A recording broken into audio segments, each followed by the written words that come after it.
विलयन के प्रकार। Type of solution. विलयन के मुख्य 3 प्रकार होते हैं। पहला होता है ठोस विलयन, दूसरा होता है द्रव्य विलयन, तीसरा होता है गैसीय विलयन। ठोस विलयन को इंग्लिश में कहते हैं सॉलिड सॉल्यूशन, द्रव्य विलयन को कहते हैं लिक्विड सॉल्यूशन, गैसीय विलयन को कहते हैं गैसीय सॉल्यूशन। पहला होता है ठोस विलयन। सॉलिड सॉल्यूशन, जब विलायक और विलेय दोनों ठोस होते हैं, जिसमें विलायक और विलेय दोनों ठोस हों, उसे ही हम कहते हैं ठोस विलयन। उदाहरण में है पीतल, जिसमें तांबा और जस्ता मिला होता है। तांबा और जस्ता दोनों ठोस पदार्थ है, इसीलिए इसे ठोस विलयन कहते हैं। द्रव विलयन, लिक्विड सॉल्यूशन, जब विलायक द्रव होता है और उसमें कोई ठोस द्रव या गैस घुली होती है, जैसे नमक पानी में घुला हो, तो उसे द्रव विलयन कहते हैं। तो नमक होता है सॉलिड और पानी होता है लिक्विड। पानी को अगर नमक में घोलेंगे या नमक को पानी में घोलेंगे तो वह द्रव विलयन कहलाता है, यानी लिक्विड सॉल्यूशन कहलाता है। तीसरा होता है गैसीय विलयन।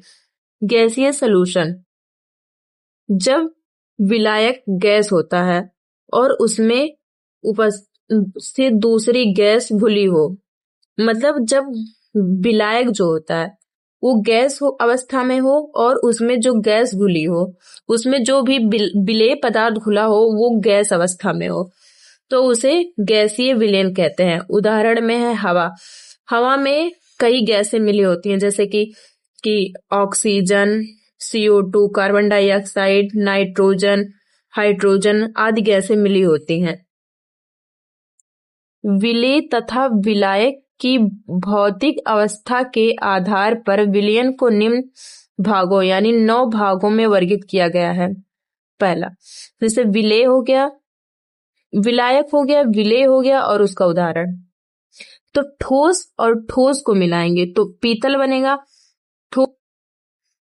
विलायक, विलेय। ठोस और ठोस को मिलाकर 1 हो गया। ठोस और द्रव को मिला के 2 हो गया। ठोस और गैस को मिला के 3 हो गया। इसी प्रकार इन तीनों के साथ मिलाकर 3 और इससे मिलाकर 3 हो जाएगा, यानी 3 3 6 3 त्रिका 9। ये निम्न 9 प्रकार के होते हैं। तो ठोस और ठोस का होगा, मतलब विलायक ठोस होगा और विलेय भी ठोस होगा, तो उसका उदाहरण है पीतल। अगर विलायक ठोस होगा और विलेय द्रव होगा तो उसका है नमक या चीनी को पानी में घोल दिया जाए। विलेय गैस है, विलायक ठोस है। जैसे धूल हवा में हो, धूल होता है ठोस और हवा होता है गैस। इसे आपस में मिलाएंगे तो विलायक ठोस और विलेय गैस का उदाहरण है। इसी प्रकार इन दोनों को भी लिया जाता है।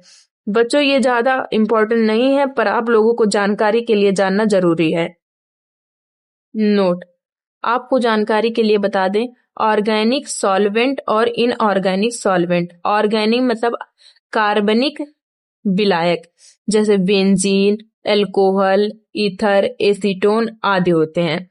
इनऑर्गेनिक सॉल्वेंट मतलब अकार्बनिक विलायक, H2O, SO2, NH3। कार्बनिक सॉल्वेंट और ऑर्गेनिक सॉल्वेंट मतलब होता है जिसमें कार्बन हो, और इनऑर्गेनिक का मतलब होता है जिसमें कार्बन ना हो। वीडियो अच्छा लगे तो सब्सक्राइब करें, और किसी भी कॉन्सेप्ट को अच्छे से क्लियर करना है तो कमेंट में जरूर बताएं।